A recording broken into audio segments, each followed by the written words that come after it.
A gente vai continuar falando da política, mas agora da outra crise da semana, que inclusive se mistura com o anúncio da família Bolsonaro. Nós já vamos misturar toda essa história para vocês, mas vamos começar entendendo o seguinte: o que o Senado Federal está discutindo e articulando para já votar na semana que vem um projeto para alterar a lei do impeachment, essa que é desde 1950. Essa proposta que vai ser colocada para votação é de 2023 e acabou indo para topo da lista de prioridades do Davi Alcolumbre, presidente do Senado, depois que o Gilmar Mendes tomou a decisão de dificultar o afastamento de ministros do STF.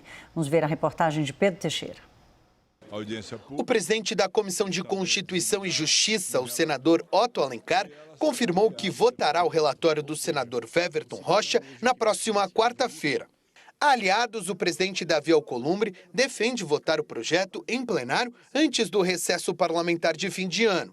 O projeto de lei de 2023 é do senador Rodrigo Pacheco e foi debatido em audiências públicas e por uma comissão de juristas com participação ativa do atual ministro da Justiça, Ricardo Lewandowski, logo depois de ter deixado o Supremo.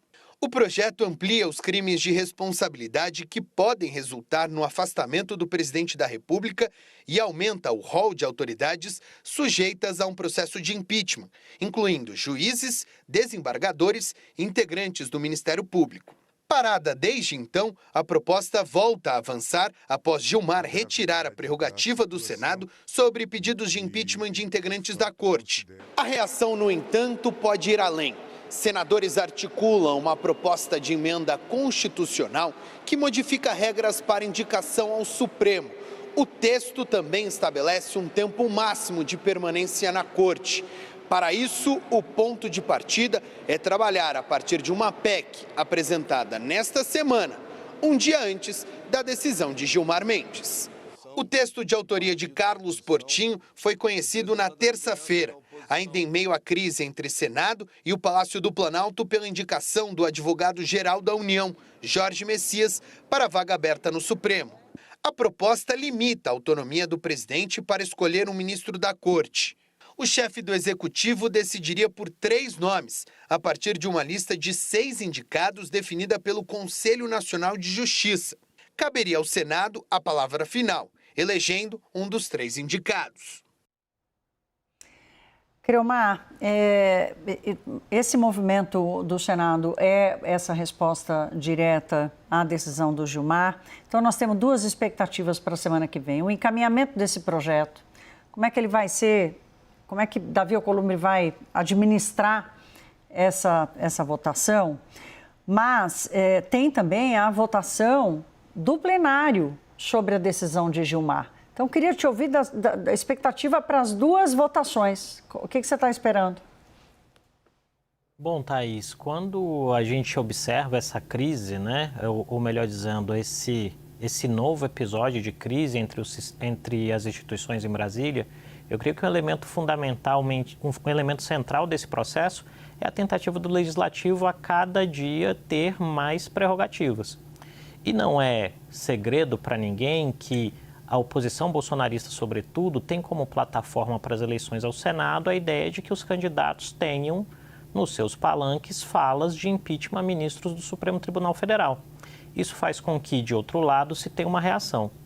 No que diz respeito à eventual apreciação pelo plenário do STF da decisão de Gilmar Mendes, eu creio que a tendência que se apresenta até aqui é que a decisão seja referendada pela maioria dos ministros, né? Por quê? Porque essa decisão monocrática não foi tomada individualmente, ela é fruto de um diálogo feito entre os ministros e de uma identificação de ameaças que já vem de algum tempo. E, de outro lado, no Senado Federal, eu creio que o movimento de atualização da lei do impeachment também tende a prosperar na comissão. O problema que me parece, em termos estritamente de reflexão, de análise de risco político, Thaís, nessa situação toda, é que nós temos até aqui uma situação em que um poder se queixa do outro o tempo todo em termos de invasão de prerrogativa, mas ao fim e ao cabo, as premissas de ambos os atores no jogo parecem equivocadas. Não cabe ao STF limitar os poderes do Senado, mas em termos de discurso político acaba sendo um golpe abaixo da linha de cintura, senadores terem como plataforma principal na Casa Legislativa a ideia de tentarem derrubar ministros da Suprema Corte. Essa é a prova de que a coisa está muito desequilibrada, né? O ministro Flávio Dino reclamando que tinha mais de 90 pedidos, que era o maior do mundo. Mas, assim, por que tem 90 pedidos, né? Qual é a mensagem que o STF está passando para a sociedade que leva a essa explosão, essa anomalia? É uma anomalia? É uma anomalia, mas, assim, é uma anomalia que responde a outra anomalia, né, Jussara? E aí, Jussara, queremos te ouvir sobre a articulação de Davi Alcolumbre, como é que ele está costurando esses acordos todos? Tem alguma chance de algum diálogo, de alguma temperança na conversa entre Congresso, especialmente entre Senado e STF? Olha, Thaís, hoje numa entrevista aqui para a CNN, o relator, o senador Everton, ele disse que ligou para o presidente do Supremo Tribunal Federal, Edson Fachin, e pediu para ele cautela, para ele esperar para ver, porque ele vai apresentar o relatório dele dessa mudança, da atualização dessa lei do impeachment, ou seja, a nova lei do impeachment, e ele pediu para esperar e até fez um apelo, ou para pedir vista ou para tirar da pauta essa votação que pode referendar a decisão liminar do ministro Gilmar Mendes, que exige, que limita ali o pedido de impeachment de ministros do Supremo Tribunal Federal ao Procurador-Geral da República. Então, pelo menos neste sentido, o senador Everton, que é o relator escolhido por Davi Alcolumbre, parece que vai haver um gesto. Acho suficiente? Até este momento, a temperatura de agora, Brasília, a gente sabe que as coisas mudam com muita rapidez, ainda mais que tem um final de semana no meio, é que não deve haver nenhuma sinalização, embora de que vão adiar. Até porque, como disse o Creomar, o que a gente vem escutando é que essa decisão de Gilmar Mendes será referendado pelo plenário. A votação começa na próxima sexta-feira, mas a tendência é que Gilmar será seguido pelos seus pares. Esse é um ponto importante. Por outro lado, não é só o diálogo que Davi Alcolumbre, por meio do senador Everton, ele sinaliza, pode querer conversar. Tem ali um pacote de maldades, dizendo assim, mostrando novas propostas que aí sim podem incomodar muito o Supremo Tribunal Federal. Por exemplo, voltar com a história do mandato para os ministros do Supremo Tribunal Federal, mudar os critérios de escolha, inclusive colocar ali um tempo específico para esse mandato de ministro do Supremo Tribunal Federal. Aumentar o número de ministros, quer dizer, num ambiente disfuncional, as ideias também parecem disfuncionais, aparecem e parecem disfuncionais. Creomar, vamos misturar as crises, porque com a cereja do bolo de hoje, dessa pré-candidatura de Flávio Bolsonaro, a gente tinha uma discussão da aprovação de Jorge Messias, Então, já tinha uma rusga ali no meio. Jorge Messias tenta provocar Gilmar Mendes, pedindo para ele rever a sua decisão e recebe um troco nada agradável, do tipo, amigão, você está atrasado, não se mete, E pareceu oportunista a posição de Messias. Nós estamos chegando ao final do ano legislativo. Como é que termina essa confusão de poderes em Brasília? Thaís, eu vou tomar a liberdade de começar repetindo uma frase que você muito bem disse agora, que é: em ambientes disfuncionais, as ideias e as posições, em alguns momentos, parecem também disfuncionais porque o são.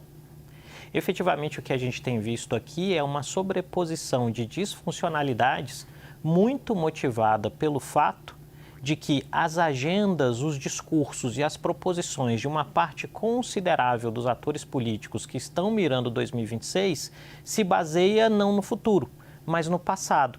E o passado recente da política nacional é um passado marcado por disfuncionalidade e confronto.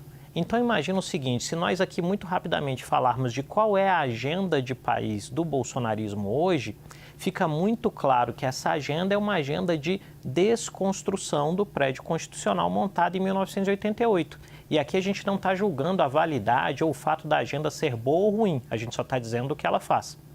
De outro lado, quando nós olhamos para aquilo que é a agenda dessa terceira administração do governo Lula, para ficar nos dois principais polos, essa agenda está diretamente vinculada à ideia de escapar dos traumas de passado recente, que envolve basicamente o impeachment de Dilma Rousseff e o próprio processo de prisão de Luiz Inácio Lula da Silva por 580 dias. À medida que os dois elementos que norteiam os principais grupos estão baseados na ideia de evitar a repetição de traumas passados ou na desconstrução da agenda política, tudo daí derivado vira conflito.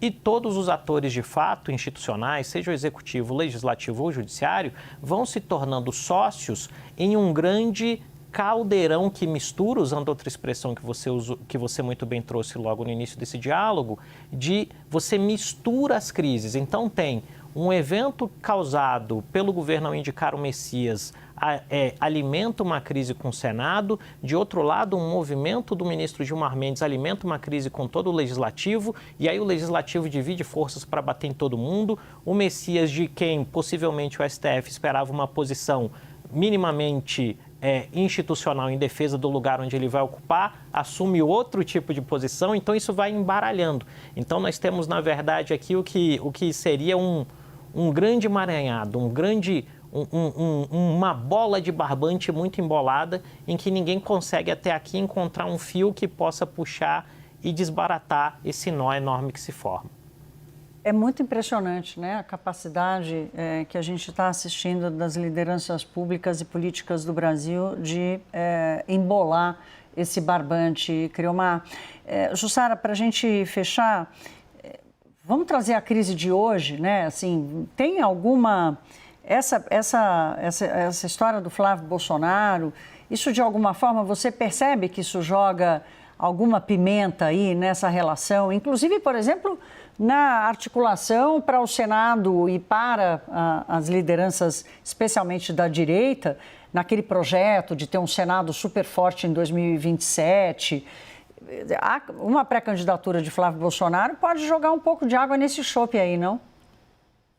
Olha, Thaís, a direita acompanha, obviamente, com muita preocupação esse movimento do Supremo Tribunal Federal, e este é um movimento que reforça as críticas que o bolsonarismo faz ao Supremo Tribunal Federal. Então, sim, esse campo está todo embaralhado, são duas crises que elas vão se embaralhando, se encavalando, e aí os desdobramentos vêm daí. Agora, é muito recente essa confirmação assim, dessa pré-candidatura de Flávio Bolsonaro, porque não é de hoje que Flávio Bolsonaro vem ventilando o seu próprio nome como pré-candidato. Antes mesmo do ex-presidente ser levado para o regime fechado, Flávio Bolsonaro já vinha trabalhando ali no Centrão, colocando o seu nome, testando o seu nome, numa tentativa de se viabilizar para manter o espólio político do pai.